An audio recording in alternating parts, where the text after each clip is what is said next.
Senator Ping, meron kayong tweet. Ano bang tawag ho dito? Post. Sorry. More on the Senate incident last night. He who has the means, opportunity, and motive is the most probable suspect. Can you please enlighten us dito po sa talinhaga ng inyong mensaheng ito? Hindi yan talinghaga, Ted, bilang isang dating investigador, napakatagal ko na rin sa law enforcement. Yan talaga yung panuntunan. Yan yung direksyon na dapat tahakin.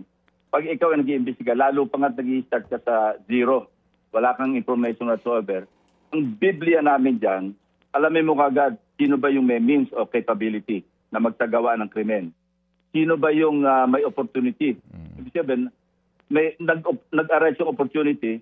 At pangatlo, pinaka-importante, sino may motibo. Wala akong pinatutungkulan. Ang sinasabi ko lang, guide ito. Ito yung guidebook ng bawat investigador na pag may nangyaring krimen, pagpunta mo sa at nagsimula ka mag-imbestiga, huwag kang lilis sa tatlong ito.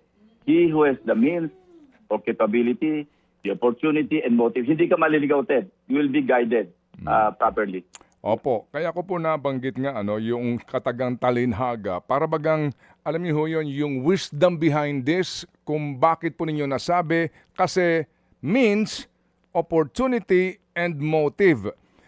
When you say means, yung may kakayahan na gumawa nun doon sa eksena na maaaring mapapanood natin o oportunidad na itong gawin at yung motive. Sa nangyari pong yan, pag pinag-usapan natin yung motive, ano kaya ang motive? Yun ang dapat alamin ng mga investigador, nagsasagawa ng investigation.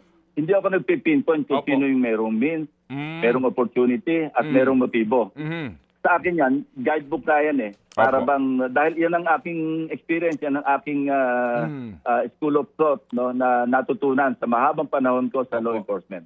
Mga kapatid, patuloy po kayong tumutok sa 105.9 True FM para sa totoong balita, informasyon, music, and entertainment. Mag-subscribe sa aming YouTube channel at podcast at sundan nyo kami sa Facebook, Instagram, X at TikTok sa True Network PH. Bisitahin din po ang aming official website, truefm.ph.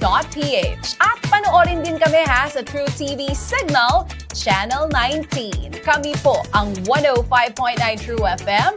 Laging true sa'yo, kapatid.